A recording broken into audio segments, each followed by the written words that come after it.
All right, how's everybody doing today? Hotep, hey, this is Michael Imhotep, founder of the African History Network, host of the African History Network show. I'm a talk show host, researcher, lecture writer, and historian. So it is Thursday, September 30th, 2021, and we are live. So if you listen to my show, you watch my broadcast, you've heard me talk about a new 10-week online course that we have starting up. And this one is Ancient Kemet, the Moors, and the Maafa, Understanding the Transatlantic Slave Trade, what they didn't teach you in school. So I wanted to come on and do a brief overview of this 10-week online course and what it covers. And we deal with thousands of years of history, and we deal with what led up to the transatlantic slave trade taking place. Okay. So class number 1 starts up Sunday, October 3rd, 12 noon to 2 p.m. Eastern Standard Time. And this is a fantastic class. You're going to learn a lot in it. You can visit our website, AfricanHistoryNetwork.com, AfricanHistoryNetwork.com to register for the 10-week online course. We do the class live. All the sessions are recorded. You can go back and watch it whenever you want to. All right, so we see stories, and if you watch my show, we see stories dealing with history and the attacks on teaching the history of slavery, African-American history, dealing with race, study classes dealing with racism or subjects dealing with racism. We see these attacks on this type of information taking place in various school districts across the country. A lot of times this gets labeled as critical race theory, but it's not critical race theory. Critical race theory is a legal analysis and is basically taught in law school and graduate school, things like this. One of the latest examples of this attack is this piece here from CNN that deals with out of Tennessee. Okay. And Tennessee parents say some books make students feel discomfort because they're white. They say a new law backs them up. All right. And you have this movement to shut down different teachings about the civil rights movement, different things like this, and claiming that it makes white students feel uncomfortable. All right. Then you have this story here, this other one. This is one that I've talked about before. This is a study from, this was a poll that was taken from USA Today Ipsos. And this one talks about how over 60%, actually 63% of Americans want children to learn the legacy of slavery. Okay. And it deals with,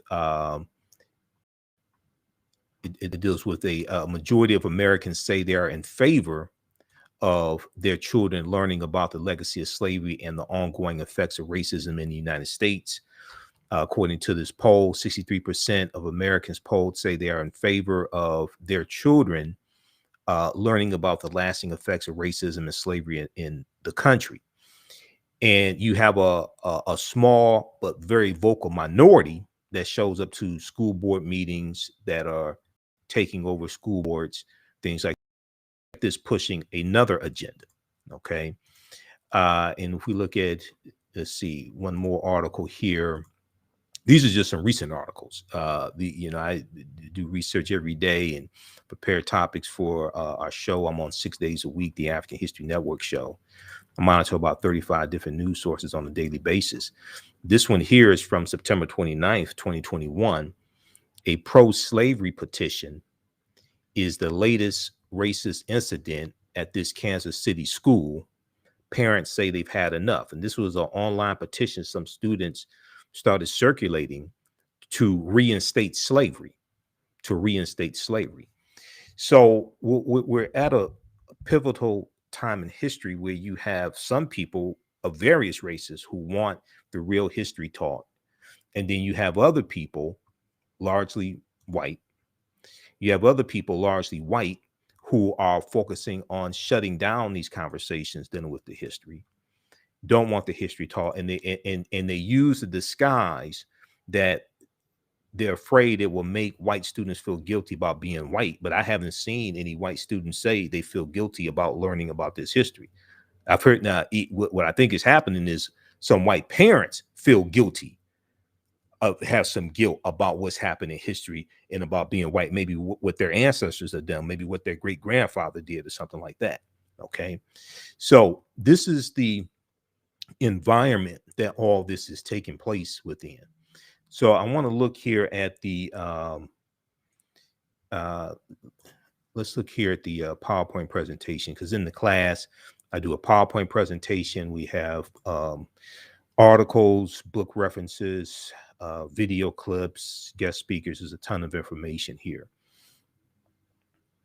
And also this was a recent article as well from June of 2021, June of 2021.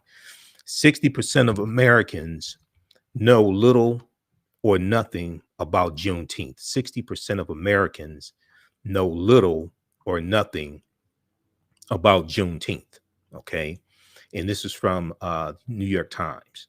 Now, if they know little or nothing about Juneteenth, then what do you think they really know about the history of slavery? And this ties into Juneteenth. This ties into the Tulsa Race Massacre being made a day of remembrance, June 1st, 1921, which it should be. It should be. And what this does, making Juneteenth a federal holiday, and also the Tulsa Race Massacre being a day of remembrance, what this does is this forces a conversation, a national conversation about a history that many Republicans and state legislatures are passing laws to shut down the teaching of that history. So this is extremely important, because Americans are very ignorant of history. And we have to learn this history, one, to keep history from repeating itself, and also understand how we got to where we are. This is one of my teachers, Dr. Leonard Jeffries. He was just here in Detroit Sunday. I was with him Sunday at the Charles H. Wright Museum of African American History. So here's some of the things that we deal with in the online course. We deal with ancient Kemet, ancient Egypt, ancient Africa, Nubia, Ethiopia. We deal with Ghana, Songhai, Mali. We take you throughout history, do a chronology of history and leading up to the transatlantic slave trade. We also deal with the African presence in the Americas going back tens of thousands of years. So a lot of people ask, who was Imhotep? I just got that question this past weekend. A lot of people ask the question, who was Imhotep? So Imhotep was one of the greatest people who ever lived in human history. The word Imhotep means he who comes in peace in the ancient Medu Neter language, the language of the ancient Egyptians or the ancient Kemites. The Greeks call it the hieroglyphics. He was a high priest. He was a physician, architect, mathematician, designer of the step pyramid for Pharaoh Zoser and the Subiti Zoser in the third dynasty. He was known as the world's first multi-genius. Okay. Now, here are some famous little statues of Imhotep as well. All right. And if you read the book by Dr. Malefi Ketiasante, there are a number of books that we use in the class. You don't have to buy any of these books to follow along in the class or anything like this, but the books that we use for reference. There's one from Dr. Malefi Ketiasante, this one right here, who's the chair of the Afro-American Studies Department at Temple University in Philadelphia. The Egyptian philosophers, ancient African voices from Imhotep to Akhenaten. The Egyptian philosophers, ancient African voices from Imhotep to Akhenaten. Okay, but Dr. Malefi Ketiasante. So this is before Aristotle, Plato, Socrates, all these Greek philosophers who were supposed to be so heavy. This deals with these African philosophers, Ptahhotep, Kunanub, Kagimni, Sanchi. This deals with these African philosophers. All right, so this is Imhotep, and this is not Imhotep. In the 2001 movie, The Mummy Returns, which was the sequel to The Mummy, the villain's name was Imhotep. Consequently, many of our children think that one of our greatest ancestors was evil and not of African descent. And this is one of the reasons why we have to be so careful of the type of information that um, our children take in through the media. Okay, this is why we have to be so careful of the type of information our children take in through the media, because they had this actor, Arnold Vosloo was his name, portraying Imhotep, who was a high priest in the movie. He's a high priest, but he's also a villain.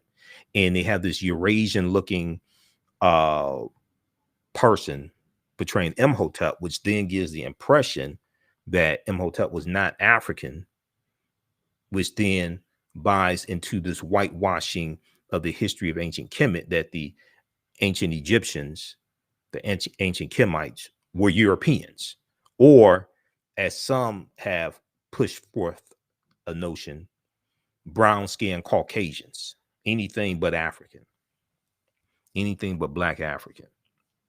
Okay, so and this is a picture of the step pyramid at Saqqara that Imhotep was the architect of for Pharaoh Zoser and the Subiti Zoser.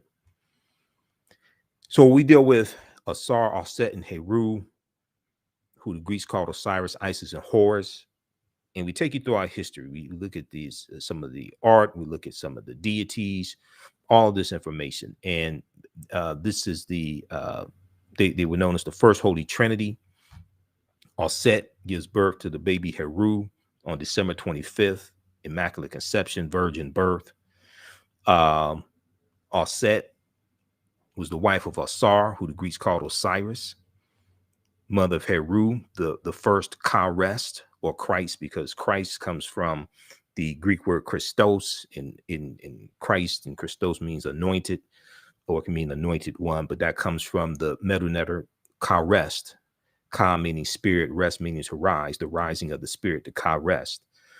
And, you know, one of the things we do is we look at some of the origins of Christianity. We go throughout history, look at some of the origins of Christianity. We look at things like Christianity Before Christ by Dr. John G. Jackson. We look at the origins of Christmas, okay, which takes you right back to ancient Kemet as well, and takes you back to Rome and the Festival of Saturnalia.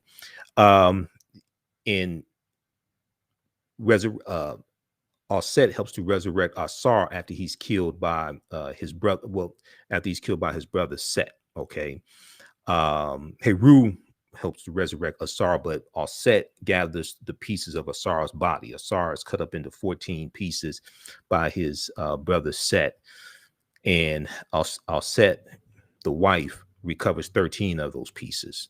The one that's missing is the phallus, the penis, and she's going to in the mythology erect the Tekken, okay, erect the Tekken, which is a symbol of resurrection, okay, a symbol of resurrection to represent that last piece that was not recovered. Aset means she of throne, and she's associated with love and fertility. And when we look at all these deities, even when we look at we're going to see how the Neter, or the deities from ancient Kemet, are going to influence the deities from the Greeks and the Romans. These are basically the deities from the Greeks and the Romans are basically copies. Even when you look at Zeus, who they said was the king of the gods, Zeus is said to be from Ethiopia. Zeus is said to, in Greek mythology, they tell you that Zeus originated from Ethiopia. All right. And then when we look at the, when we go throughout Europe, we're going to see the worship of the Black Madonna and Child, okay, and statues of the Black Madonna and Child. And they still have these statues in Europe, in Poland, in France, in Russia, Italy, Spain. They still have these statues today. And this was even before the Moors go in 711 AD. Even before that, these Europeans are worshiping the Black Madonna and Child. If we look at this book here, this is another book that I reference in the course, Black Star, the African Presence in Early Europe, by Runoko Rashidi. We know Runoko just passed away. Runoko was a friend of mine. I interviewed him a number of times. But this deals with the African presence of the Moors in the medieval times in Europe. But on page 90 and 91, especially page 90, just give you an example, he has pictures of statues of Black Madonnas, the Black Madonna and Child in Europe. Okay, these Europeans were worshiping African. These Europeans were worshiping African people. You have it in Switzerland. You have it in Poland, Madrid, Spain, and Luxembourg, Luxembourg. Okay. And then this right here, this is the national flag of Sardinia. Okay. Which is an Italian island, the national flag of Sardinia. They have African Moors heads on their national flag because the Moors were in those areas, and it took a monumental effort to conquer them. And originally, the headband, the bandana is originally going to be a blindfold to signify that they had been captured and they were prisoners. But because of, to be politically correct, and because of tourism and things like this, they changed the blindfold to a bandana.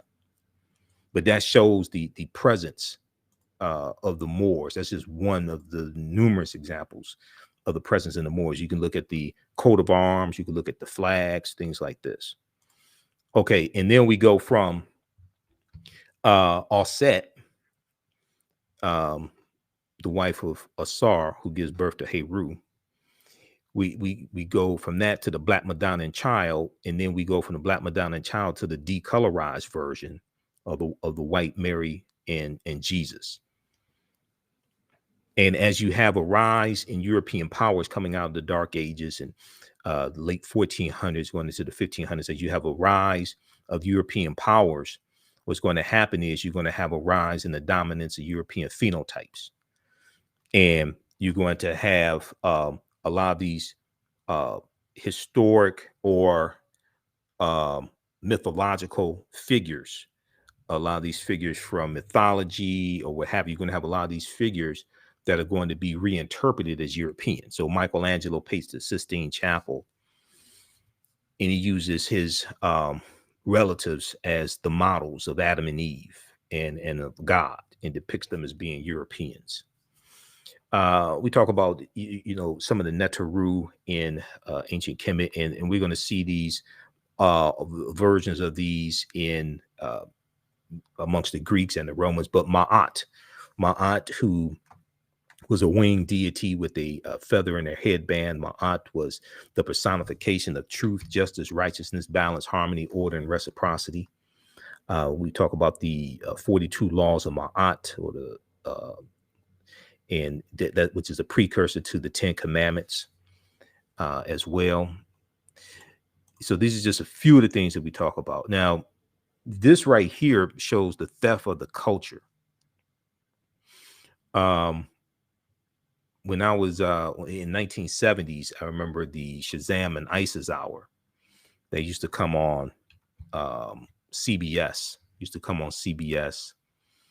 11 a.m. Saturday morning.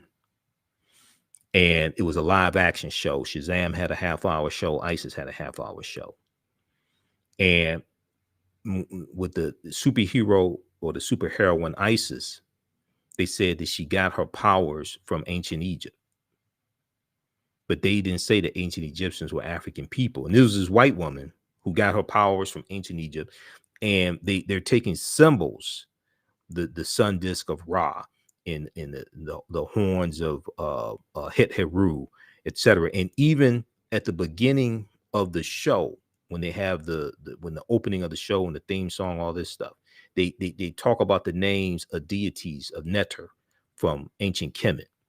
And they talk about her getting where she gets her powers from. But they ain't say that these were the ancient Kemetic people were African people.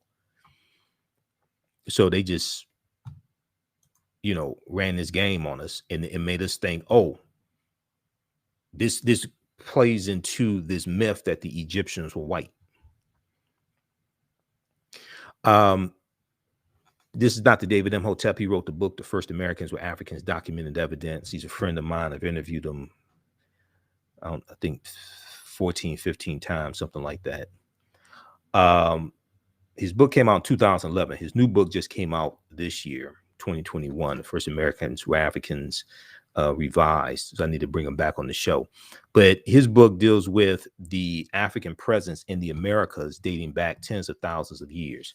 And one of the things that we do is we look at archaeological discoveries, groundbreaking archaeological discoveries that are causing people to totally rethink everything and causing the scientists, the paleontologists to rethink everything. Page 14 of his book, The First Americans Were Africans, Documented Evidence. He talks about evidence of an African presence 51,700 years ago, found in a campsite in Allendale County, South Carolina, discovered by archaeologist Dr. Albert Goodyear. Okay, now this discovery was in 2004. 2004. I'm going to show you a picture of Dr. Albert Goodyear here in just a minute. All right, how's everybody doing? Do me a favor, share this broadcast on your social media platforms. Invite your friends to tune in. If you like this information, give us a thumbs up. Okay, give us a thumbs up or a heart or like, whatever it is. And then be sure to register for this 10-week online course. Class number 1 starts up Sunday, October 3rd, 2021. The class is regularly $130. It's on sale $80. We do the sessions live.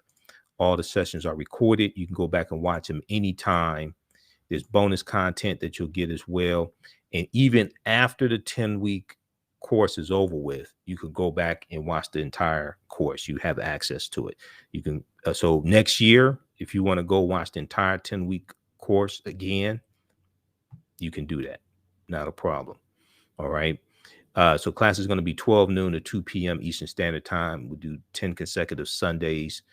And we go through and look at thousands of years of history and what led up to the transatlantic slave trade taking place. And we go through and analyze the transatlantic slave trade. And then there's a second 10-week online course that I teach that focuses on history from 1865 with the end of the Civil War through 1968. Okay, that class is from the Civil War to the Civil Rights Movement and Black Power, 1865 to 1968. But if we look here at what they found at this campsite, they found 13 different types of evidence thoroughly documenting an African presence in this country from that dates back at least 51,700 years ago. They found artifacts, architecture, campsites, carvings, Egyptian writings, footprints in lava, genetic M174D haploid groups dealing with DNA and genetics. They found linguistics, paintings, skulls, skeletons, structures, and tools. They found 13 different types of evidence thoroughly documenting an African presence in this country going back at least 51,700 years ago. All right. So we're going to go through and look at a number of different archaeological discoveries, okay, that just are blowing everybody's minds. New discoveries are coming out every other week. And when you read about these, they tell you that it's causing everybody to rethink everything. It's causing the scientists and archaeologists and paleontologists, etc. It's causing them to rethink everything, and they keep having to push the timelines back. Okay, you remember Juvenile had the song "Back That Thing Up" like 1999, 98, 99. When these new discoveries keep coming out, they keep having to back that thing up. They keep having to push the timelines back. This article is from November 18, 2004 from ScienceDaily.com. They talk about the discovery from Dr. Albert Goodyear. And the name of this article, is New Evidence Puts Man in North America 50,000 Years Ago. Now, you'll find when the other thing is really, really important, when these discoveries take place, and I go look at them in different news sources, all the news outlets carry them. Okay, all the news outlets carry these discoveries, but if they talk about it maybe on MSNBC, it may be for 30 seconds. But all the outlets, Washington Post, New York Times, National Geographic, USA Today, CNN, NBC, they all have stories about it. You can go research this. But this one right here says radiocarbon tests of carbonized plant remains. Now, this is a summary of the article. And this is not my summary. This is the summary from ScienceDaily.com, which is a scientific website. They have scientific discoveries there and archaeological discoveries, etc. It says radio tests of carbonized plant remains where artifacts were unearthed last May along the Savannah River in Allendale County by University of South Carolina archaeologist Dr. Albert Goodyear indicate that the sediments containing these artifacts are at least 50,000 years old, meaning that humans inhabited North America long before the last ice age. Okay, now that's not me saying this. All right, now this is before Native Americans came into existence. This is before white people existed on the face of this earth. Okay, this was the Khoisan, who have the oldest DNA on the planet. They come from Southern Africa. They're the ancestors to the Ainu and the Twa. They went all around the world, and they were here. So one of the reasons why this information is so important is because we've been continually told that African people first came to this land conquered and shackled in chains, and first came here in 1619, or if you get somebody who knows more about history, they'll say, oh, okay, 1526, when the Spanish were taking Africans into the territory we call South Carolina. Okay, and then after a few weeks, there's going to be a revolt, and they overthrow their oppressors because the Spanish was trying to set up a colony there in South Carolina. Now, this is 93 years before 1619 in Jamestown, Virginia. Okay, or if you have somebody that knows more than that, they'll say, well, Juan Garrido came into Florida with the Spanish conquistador Juan Ponce de Leon in 1513, which is true. That's true. Juan Garrido was born about 1480 in West Africa. That's true. He's probably the first person of African descent we know of by name that came to this land that we call the United States of America. Probably the first one we know of by name. This article here from June 4th, 2021, Africa's oldest ethnic group fights to keep ancestral land from Amazon reach. Okay. And this is about the Khoisan. All right. That's a Khoisan man there. Amazon's new African headquarters. See if we can zoom in on this. Amazon's new African headquarters will be built on land ancestrally owned by the people thought to be the longest existing ethnic group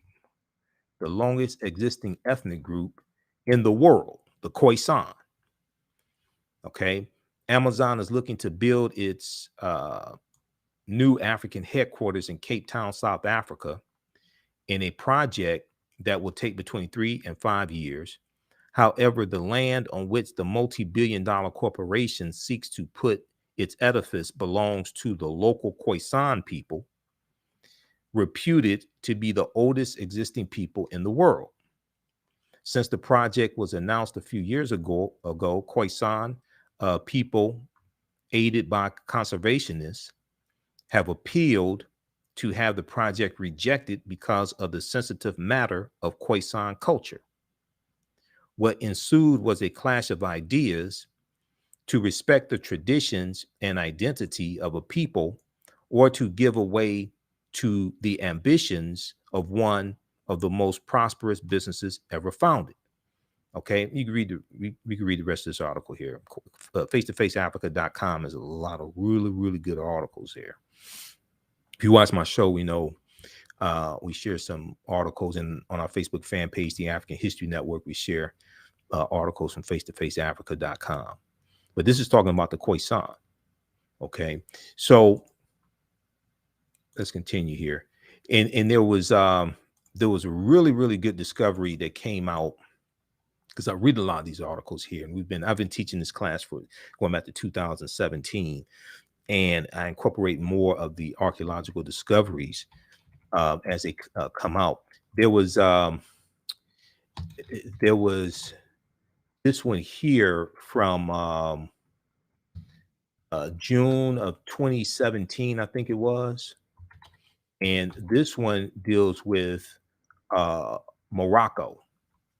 This deals with a discovery that was flipping the archaeological world upside down.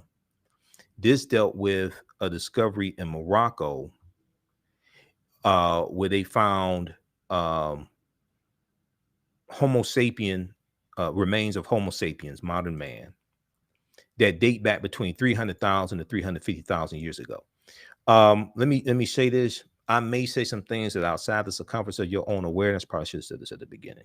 I may say some things that are outside the circumference of your own awareness, just because you never heard them before, disagree with them, or don't like them. Don't like them does not mean that they're not true. It just means you have to do some research to understand what I'm talking about. I'm talking about something that's outside of the circumference of your own awareness. I learned this from one of my teachers, Dr. Ray Hagins. Okay. Just because you know everything that you know about what you know does not mean you know everything there is to know about what you know. There's still things to know that exist outside of the circumference of your own awareness. So if we look at, for instance, this, if we look at this one here from NBC News and Washington Post, New York Times, they all had stories on this one. This one blew people away. So if you think that the world is like only 6,000 years old, because Bishop James Ussher in 17th century Common Era AD said creation started 4004 BC. No. We're older than we thought. New find pushes human origin back 100,000 years ago. New find pushes human origin back 100,000 years ago. Okay. And this was a discovery made in Morocco. This article came out June 17, 2017. Modern humans evolved much earlier than previously thought, researchers reported on Wednesday, June of 2017. New discoveries at a rich site in Morocco show modern humans were hunting and probably cooking game animals 300,000 years ago. This is 100,000 years earlier than scientists have believed until now. This discovery here just blew everything out the water, because the oldest remains they had of Homo sapiens date back about 195,000 years ago in Ethiopia. This discovery here blew that out the water about 100,000 years. The new site near Morocco's coast in the city of Makarek has always yielded interesting human remains. New discoveries and new dating methods show that, in fact, many of the bones belong to modern Homo sapiens, and they lived as far back as 300,000 or 350,000 years ago. As far back as 300,000, 350,000 years ago. The earliest previous Homo sapiens bones date back 195,000 years ago, and they're from clear across the continent in modern day Ethiopia, which shows that we were migrating out of East Africa earlier than originally thought. Taken together, the findings show modern humans were dispersed across Africa long before anyone ever thought. Okay. Read the rest of this. This is a deep article. And they have the journal Nature has a lot of these archaeological discoveries. And then all the news outlets will pick them up from the journal Nature. Let me see here. Okay, 300,000, 300. Um,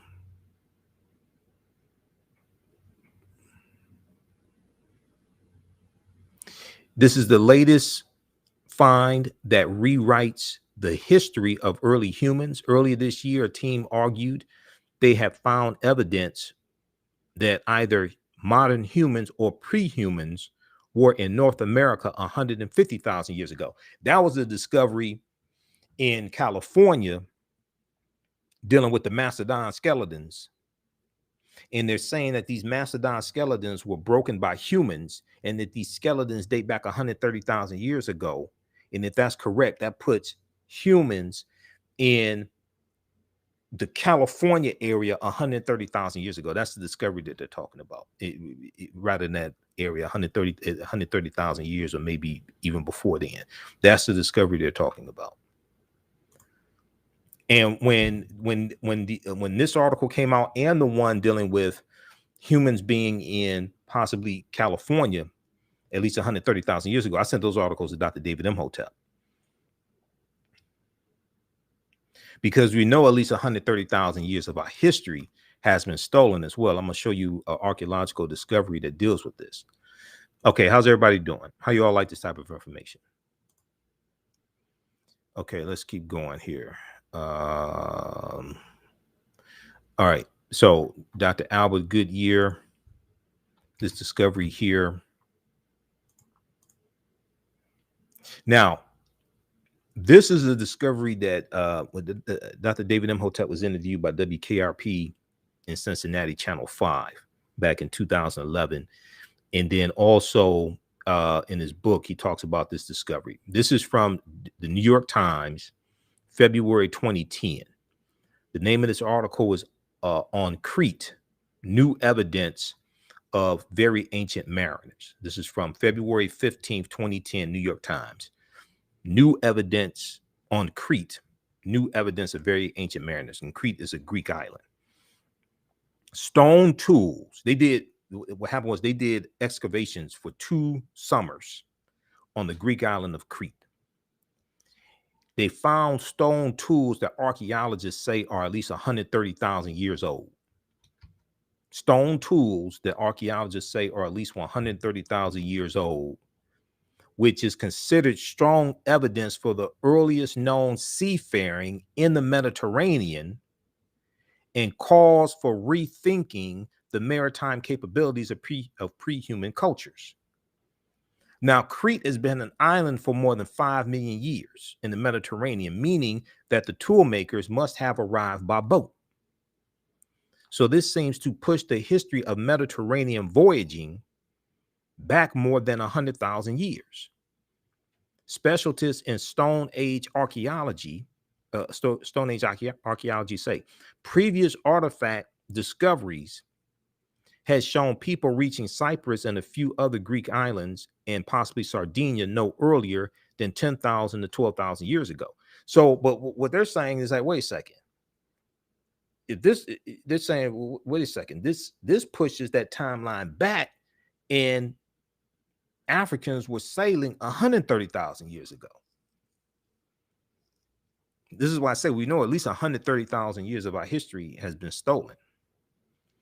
This discovery here just caused them to have to rethink everything and push the timelines back. Now, this is another discovery here. This one was revealed in 2013. They had done the excavation and everything before then, but this was revealed 2013. This is about Tanis Heracleion. Tanis Heracleion was the lost city of Egypt that was swallowed into the sea. Okay, Tanis Heracleion.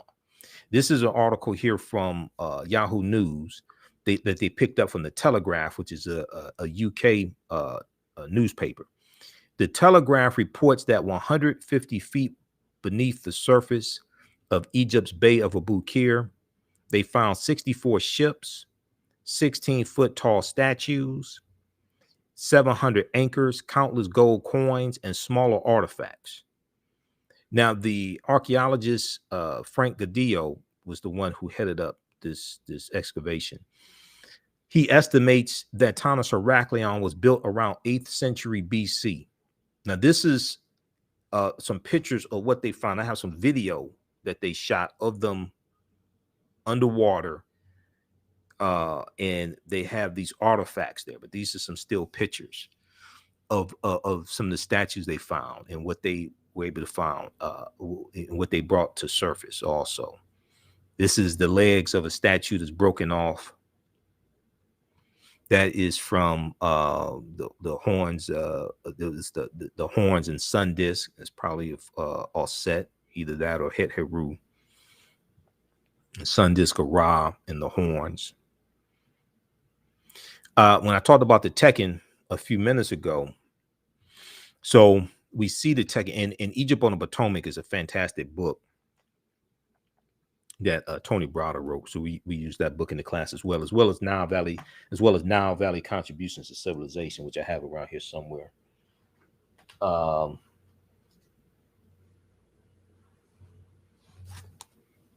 So Nile Valley Contributions to Civilization by Tony Browder, fantastic book. And then also Egypt on the Potomac by Tony Browder as well, which deals with how the layout of Washington, D.C. is a copy of the layout of ancient Egypt. Okay, and it deals with a lot of the secrets in the layout of Washington, D.C., etc. That city is called Tanis Heraklion. Somebody asked the question, what's the name of that city again? But when we look at the Washington Monument, and this ties into Freemasonry, in the origins of Freemasonry, coming from the teachings coming from ancient Kemet, ancient Egypt. The Washington Monument is a Tekken. We know George Washington was a Freemason, but the Tekken being a symbol of resurrection, coming from the mythology of Asar, Aset, and Heru. There are about 1,200 Tekkenu for plural, about 1,200 Tekkenu throughout ancient Kemet. Historically, today there are somewhere between 7 to 12. Okay. When we look at Freemasonry, the word Mason is derived from the Latin words mass and sun. Mason means child of light and expresses the desire to pursue light, which is a metaphor for the sun. It's a metaphor for the sun, which symbolizes knowledge. The term child of light, or sons and daughters of light, was first used to identify students who had completed 42 years of study in the temples of ancient Kemet, ancient Egypt. Many Masonic temples were modeled after the temples of Kemet, places where light or knowledge was imparted in a series of steps or degrees. Okay, light or knowledge was imparted in a series of steps or degrees. So the concept of getting your credentials, when you go to college and you get your credentials, you get an associate's degree, bachelor's degree, master's degree, PhD. The concept of getting those credentials in a series of degrees, okay, comes out of ancient Kemet. And we also see the concept of the liberal arts coming out of ancient Kemet as well. George G.M. James in Stolen Legacy talks about the 7 liberal arts, the arithmetic and the logic and the rhetoric, things like this. Stolen Legacy, okay, is a very good book by George G.M. James. So we see all this traces back to ancient Africa. If you read pages 18 and 32 of Egypt on the Potomac, Browder breaks this down. Now, 50 of the 56 signers of the Declaration of Independence were Freemasons, and 13 of the 39 signers of the U.S. Constitution were Freemasons also. So some other things that we deal with in the class, we go through a timeline of history, starting in ancient Africa, do ancient Kemet and Nubia, Ta-Nehesi, all that, Ethiopia. We go throughout history up to and including the transatlantic slave trade. So some of the things we deal with in the class is, what was the transatlantic slave trade? What were some of the events leading to the transatlantic slave trade starting, to understand this? Like the whether you talk about 1441, Anton Gonsalves, going into Mauritania, capturing some Africans. This is looked at as the beginning of the transatlantic slave trade. You look at the Moors starting to lose control, especially in Spain. You look at Europe coming out of the Dark Ages. There's a number of things that we see leading to the transatlantic slave trade taking place. What role did Christopher Columbus play? Because Columbus helps the transatlantic slave trade to spread. He helps lay the foundation for racism, slavery, capitalism, and the exploitation of indigenous people. So we go through and look at Columbus and his 4 voyages. And today, in the past few months, we've heard Haiti in the news, we've heard Cuba in the news, and Jamaica. Okay, these are all 3, Cuba, Haiti, and Jamaica are all 3 countries, islands that Columbus conquered about 529, almost 530 years ago or so. Hispaniola, the island Hispaniola, where Haiti is, 1492, Cuba 1492, Jamaica 1494. So we're still feeling the effects. And Columbus, he didn't just do this on his own. This was on behalf of the Spanish crown, King Ferdinand and Queen Isabella. So we're still feeling the effects 500 years later of Spain conquering these islands. What role did Christopher Columbus play? When did Africans first come to the U.S. as slaves? Did Africans sell themselves into slavery? We deal with that complicated history because it's not really like the way the dominant narrative has been told. Were African people in America before the transatlantic slave trade? Absolutely. African people are the original Americans. This is why Dr. David Imhotep's book is so important. We deal with things like the Black Death, the bubonic plague.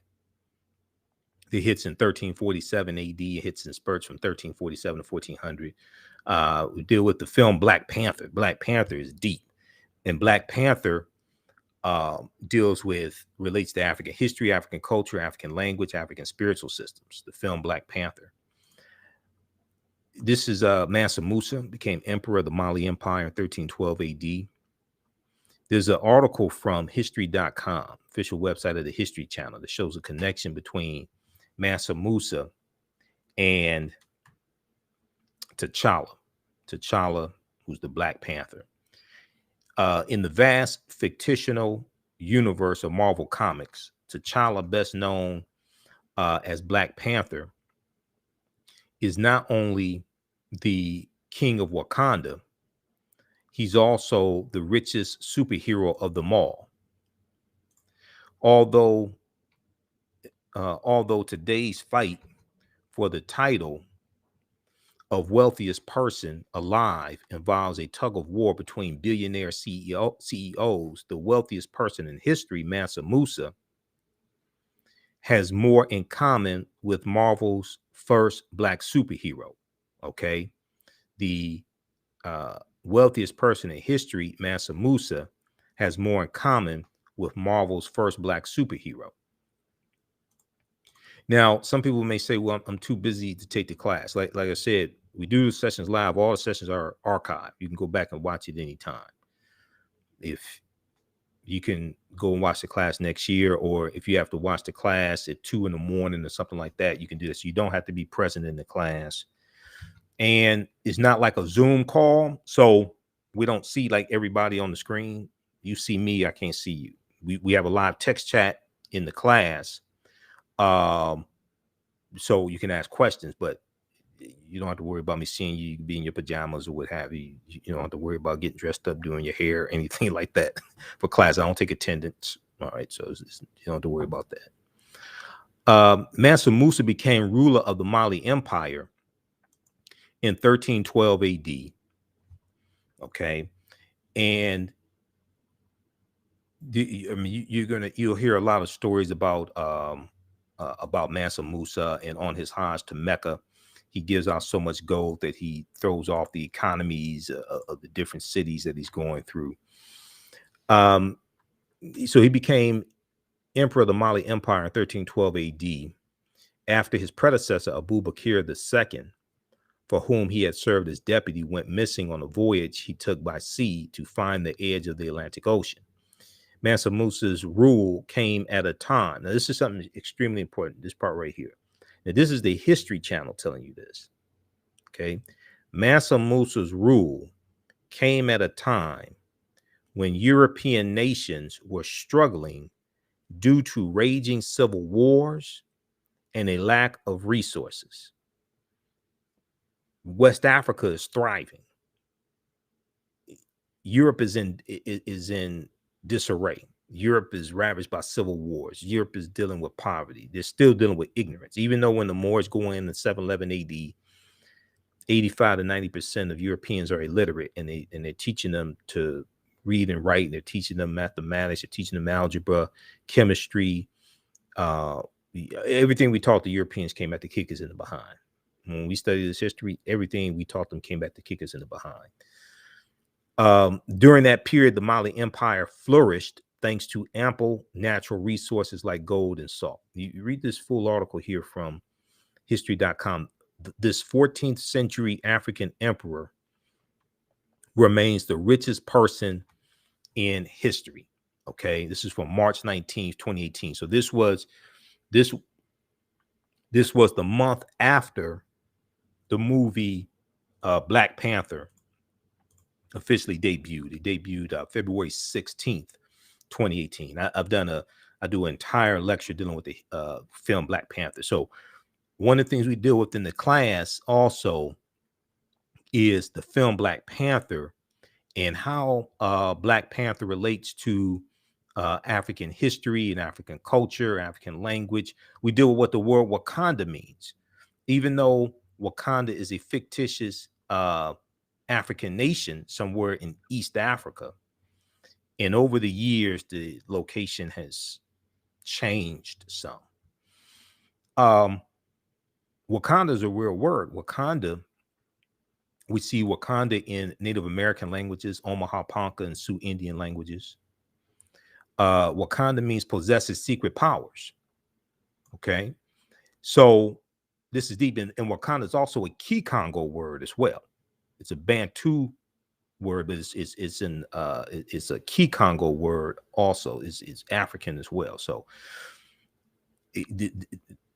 I did about 3 months of research on the film Black Panther, on the comic book, because I have a lecture that's about almost 3 hours dealing with the film and how it relates to African history, culture, spiritual systems, different aspect of it. And I read about 100 articles dealing with the film and the comic book. And the more I researched, the more questions I had. I read 2 books dealing with it because I had to, had watching the movie. So at the time the movie came out, I think I'd been studying history maybe 26, 28 years, something like that, and doing lectures and doing the African History Network show. But I knew that I wasn't qualified to like really talk about the movie. I had to do some deep research to understand what it was I was seeing. Okay. So I read where is that? Two books that I read. This one right here. This deals with the 52-year history of the Black Panther comic book, because I had to study the Black Panther comic book and some storylines and characters, because we see that a lot of that represented in the film. So I had to read this book by Marvel, Black Panther, The Ultimate Guide. And the scene where T'Challa, right here, the scene where Killmonger throws T'Challa off the waterfall, that's straight out the comic book. That's from September 1973, Jungle Action Comics #6. And the waterfall is called Warrior Falls. Warrior Falls is where the ritual combat takes place historically to determine who's going to sit on the throne of Wakanda. That's called Warrior Falls. So in the beginning of the movie, when T'Challa is fighting against M'Baku of the Jabari tribe, and there are 18 different tribes that make up Wakanda. So Wakanda is a nation, but it's made up of 18 different tribes also. The Crocodile tribe, the Jabari tribe, and each tribe has their own deity as well. Okay, so we see Bastet, Bas or Bastet is the Panther deity, okay, that watches over the people of Wakanda. Just like when you study in ancient Kemet, there were deities that watched over different cities. In Christianity, that becomes the patron saints. Patron saints are saints that are said to watch over different cities or different nations of people or different groups of people. So Saint Nicholas, who the may have the children, Saint Nicholas, who the character of Santa Claus is based upon, was actually an African saint, 3rd, 4th century African saint. And he's said to be a patron saint of children, pawnbrokers, money lenders, prostitutes, seamen, those in like the Navy, out at sea, things like this. Okay, you have patron saints. In Christianity, the patron saints are going to replace the Neteru. Okay, so here's Bast or Bastet, who is a deity, a Neter in ancient Kemet. Ancient Egyptian goddess, worshipped in the form of a lioness and later a cat, goddess of warfare in Lower Kemet, Lower Egypt, worshipped as early as the 2nd dynasty, 2890 BCE, approximately, before the Common Era. So, I mean, the movie is so deep, but so in the class, we deal with how that movie relates to African history and culture, ancient Kemet, things like this. We talk about the Black Death. So if we go back here and look at some other things that we deal with in the class, the 800-year occupation of Europe by the Africans known as the Moors, and the Moors are taking the teachings from ancient Kemet, ancient Egypt into Europe. And these are going to be teachings that bring Europe out of the Dark Ages. We look at shocking archaeological discoveries that are causing experts to rethink everything, the role insurance companies played and how insurance companies took out insurance policies on slave ships and enslaved Africans on plantations, Freemasonry in America, the origins of the term America and Africa, and more. The Black Death, bubonic plague, 1347. Hits in spurts from 1347 to 1400. One of the worst plagues in history arrived at Europe's shores in 1347, Common Era AD. 5 years later, some 25 to 50 million people were dead. Nearly 700 years after the Black Death swept through Europe, it still haunts the world as the worst case scenario for an epidemic. Called the Great Mortality, as it caused its devastation, the second great pandemic of the bubonic plague became known as the Black Death in the late 17th century. Europe is going to lose between 1/4 to 1/3 of its population because of the Black Death, over from 1347 to about 1400. They lose somewhere between 20 estimates are somewhere between 25 million to 75 million people. The Black Death. And what it did was it liquefied your lungs. So you, over the course of a number of days, would end up coughing up your lungs, coughing up blood.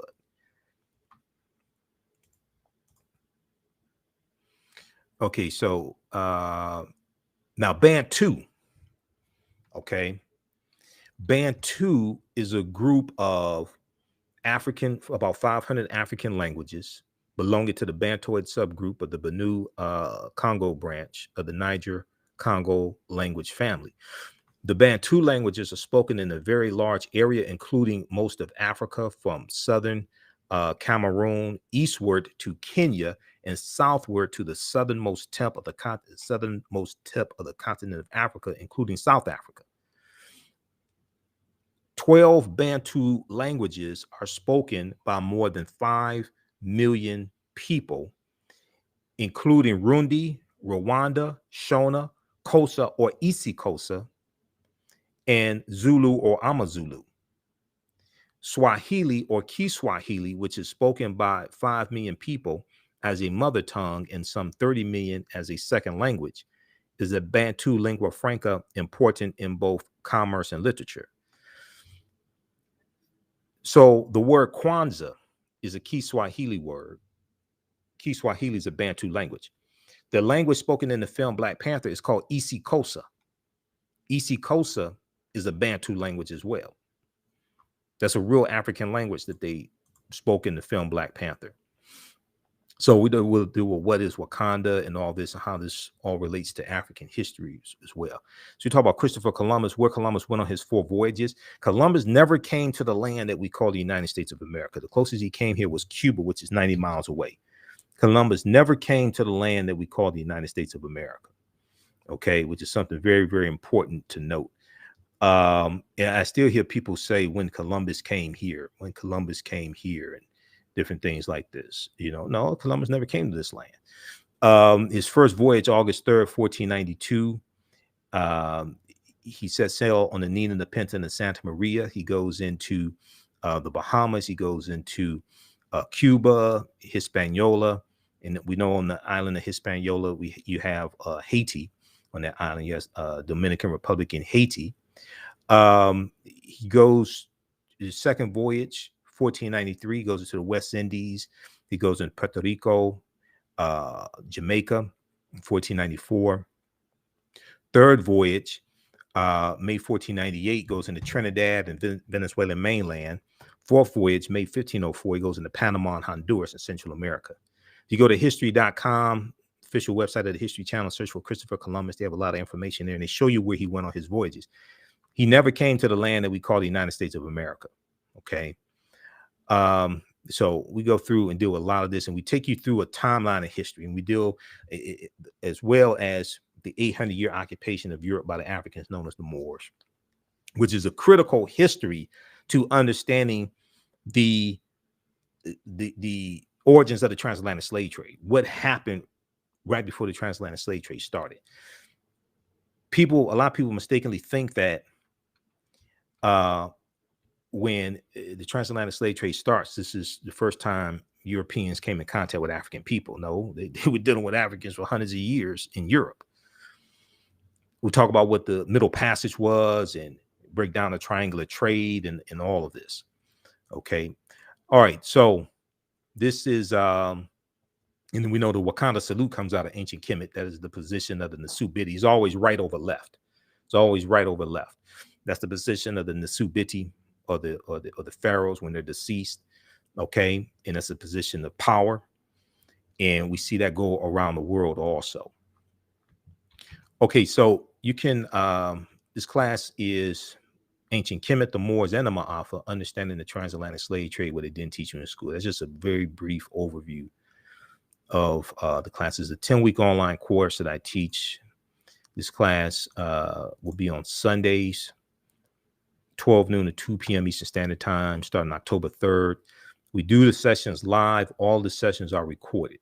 We do the sessions live. All the sessions are recorded. You can go back and watch it anytime. Even after the 10-week class is over, you can go back and watch it. So you don't have to worry if, well, I don't have time to be in class on a particular day or something like that. That's not a problem.